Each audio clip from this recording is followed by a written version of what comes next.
last video, we went over Newton's first law, and this time we're going to go over Newton's second law, the one equation, F equals ma, that defines almost all motion and interaction between forces and mass in the physical world. It starts breaking down at small and large objects, but for our range and this course, it's pretty solid. So Newton's second law states that the net force is equal to ma, or mass times acceleration. Since mass is in kgs and a is in meter per second squared, you know the net force, which is in newtons, is going to be in kgs times meters per second squared, right? That makes sense. And then obviously you can just rearrange this equation by dividing on m to get a is equal to net force over m. And an object's resistance to a change in its motion is directly proportional to its mass, which is exactly what inertia states, or Newton's first law, right? It's basically saying if an object is heavier, it's going to be harder to move, which makes a lot of sense, right? I'm going to take a lot more effort moving a 80 kg block than a 10 kg block, right? And in this rearranged equation, if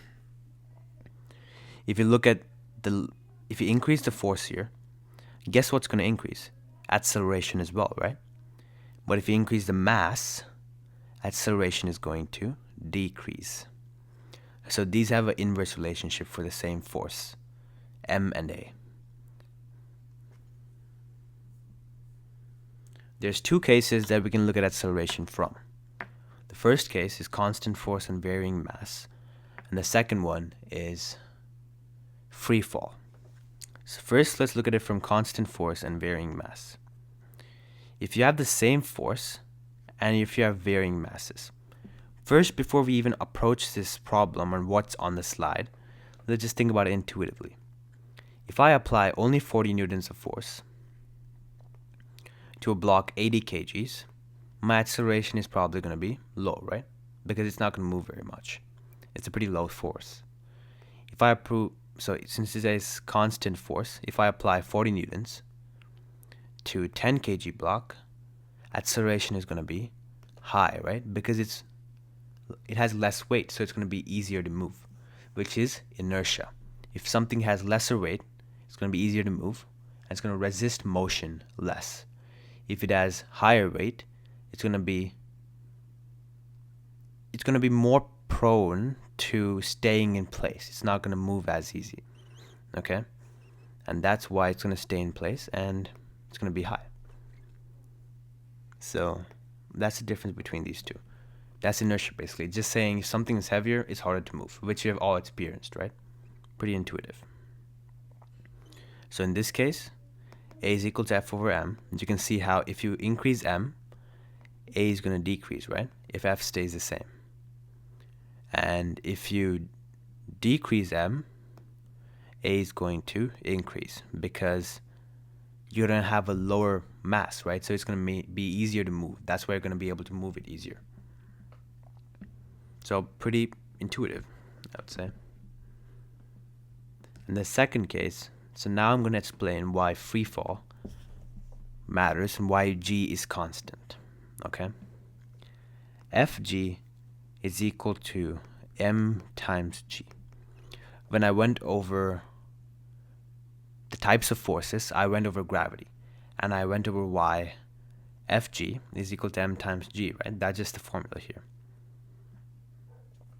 So a is equal to Fg over m, which means a is equal to mg over m, right? So where am I getting a from? Net force is equal to ma, right? And since when an object is in free fall, that means the only force acting on it is gravity, right? So that means force here is going to be equal to ma, and since we know it's going to be gravity, Fg is equal to mg. These equations are the same because gravity is going to be the only force acting on it. So the acceleration of the block is going to be, or not just block, right? anything is just going to be g here, which is 9.81 meter per second squared, right? And then if I just look here, a is equal to, so fg, right? Fg is equal to ma. A is equal to fg over m. Now, if I look at this, so if you look at this equation, we can replace fg with what? Mg, right? So if I replace fg with mg, then look what I have. I can cancel out the masses, and I have a constant acceleration of a is equal to g, or 9.81 meter per second squared. So it doesn't matter what the mass of an object is, it's always going to accelerate at the same pace. Well, you might ask me then, okay, if you drop a feather and you drop a bowling ball from a high place, then obviously the bowling ball is going to accelerate higher, right? So I don't understand, why is the feather going to stay in place and it's not going to accelerate at the same rate as the bowling ball? Well, that's because of drag. Drag is also there, right? Force of drag is also there. And drag has a higher effect on objects with, so it doesn't really matter the mass here. But since this will have a higher velocity, this will have about the same velocity, but since drag is affecting it, then the velocity will be lesser. And if this one has a relatively same cross-sectional area than this, right? So drag was going to affect this one much more, because this one has lower weight, so it's going to be affected more by drag, okay? And this one's going to be affected less by drag.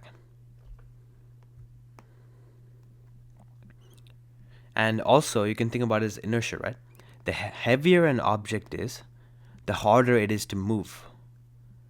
So, if you exert more force because it's a harder object to move, then if it has more mass, then force over mass, the ratio is the same, right? A is equal to F over m. You're going to exert more force. It's going to have more gravitational force, right? The Earth has to exert more force to pull it down. But mass is also going to increase. So if both of these increase, the ratio will stay the same as g. Or if it's a lesser object, so a tinier object, Earth is going to exert a lesser force of gravity on it, which means force is going to decrease. But mass also decreases here, right?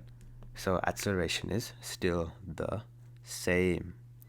So it's because people don't see it very often, right? They think a feather and a bowling ball fall down at different speeds. So they don't really understand that all acceleration is the same. It's only because of drag and other forces that all those objects are affected. Okay? So yeah, basically if an object is lower in weight, it's going to take a lesser force and it's going to have the same ratio. But if it's higher in weight, it's going to have more force and it's still going to have the same ratio. That's why free fall and gravity is constant. And this is not just gravity, right? This is just acceleration due to gravity. Gravity itself is not a quantity. It's just a force. This is just g, or 9.81 meter per second squared. And there's going to be a big G later, okay? But this one is just a little one. So constant force versus free fall. A 20 Newton force applied to 2 kgs is going to have what acceleration? Well, it's going to have 10 meter per second squared, right? Force over mass, 20 over 2, 10 meter per second squared. 20 newtons applied to 10 kg is going to be 2 meter per second squared. So it makes sense how, if the force is constant, acceleration is going to change, right? But if in free fall, since both the force and mass increase, if you increase the mass, that means Earth has to pull it down harder, right? So it increases the force as well. And then it equally changes. So A is equal to Fg over m, right? Fg is just mg over m. Then that means g, right? Because net force is equal to m times g, or m times a. And since we know A is equal to net force over m, and net force is just mg over m, so just g. It's always going to be g, no matter your mass, because mass is completely removed from the equation there. Do you see? It just got cancelled. That's why mass doesn't even matter when looking at how fast something accelerates due to gravity. It's always going to be 9.81 meter per second squared. So now let's look at some practice. This is the more basic versions, okay? These are like really, really basic Newton's second law. The more harder or the more complex ramp, inclines, pulleys, at-foot machines, all those I'll be going over later. But these are the more basic. Just make sure you got the concept down kind of problems. We'll go over those later, okay? Just don't worry about those. A 1500 kg car accelerates at 3 meter per second squared. Find the net force required. Net force is equal to m times a, right? So 1500 times 3 is 4500 newtons. Always remember your units, right? 4000 newtons acts on a 1500 kg car, then a 2000 kg truck. Find and compare both A using inertia. Okay, so 4000 newtons is equal to 1500 kgs times acceleration. Acceleration is equal to 4000. So pretty simple problem, right? No tricks here, just figuring out what the difference between the acceleration is, because obviously, since it's a constant force, if you have different masses, we're going to have different accelerations because of Newton's second law equation itself, right? So acceleration for this one is around 2.67 meter per second squared. And if I pull the other one out, 4000 newtons is equal to 2000 kgs times A. A is equal to 2 meter per second squared, which makes sense, right? For a constant force, if the mass is higher, acceleration is going to be lower, because if you're exerting only a certain amount of force and you're going to be able to push a 40 kg object faster than a 50 kg object, right? Okay. Explain why a 10 kg bowling ball and a 0.5 kg basketball dropped together in a vacuum land at the same time. So vacuum is a new word which I won't really be making a separate video for, but you just need to understand that vacuum is the absence of air. Okay, there's nothing in there. That's why vacuum cleaners are like, they remove the air, they pull it, and then because the air is pulled, it just creates a suction effect that pulls other air in and pulls the objects in, which basically means you don't have to worry about drag, right? So if you don't have to worry about drag, think about this. Acceleration is equal to force, or F is equal to ma, right? So first let me start off with that. F is equal to ma, net force here. Fg is equal to mg. A over here is equal to net force over m, since A is equal to Fg, because the only force acting on it is gravity, right? Nothing else. Over m. A is equal to mg over m. M's cancel out. Only gravity, right? So m's don't matter here. That's why they're going to land at the same time. Because if they have the same acceleration and start from the same point, projectile motion, right? They're going to land at the same time. They might not have the same velocities, but because the velocities are increasing at the same time and they're starting off at the same position, they're going to still land at the same time. So, I mean, I recommend, there's a bunch of videos out there with dropping feathers and bowling balls and vacuums, and they're going to land at the same time. Pretty amazing. It's really amazing to watch. You just need to check that out. Find the mass. A net force of 36 newtons gives an object an acceleration of 4 meter per second squared. Find its mass. So no tricks here, just using Newton's second law, right? These are the more simpler problems, like I said, just to get you acquainted with this. Once we go into the harder ones, then you'll start understanding why I kept emphasizing that these are the easier ones. So 36 newtons is equal to m times a, which is 4 meter per second squared, or a is 4 meter per second squared, times m, right? So m is equal to 9 kgs. Makes sense. Just divide 36 by 4. And then newtons divided by meter per second squared just leaves kgs.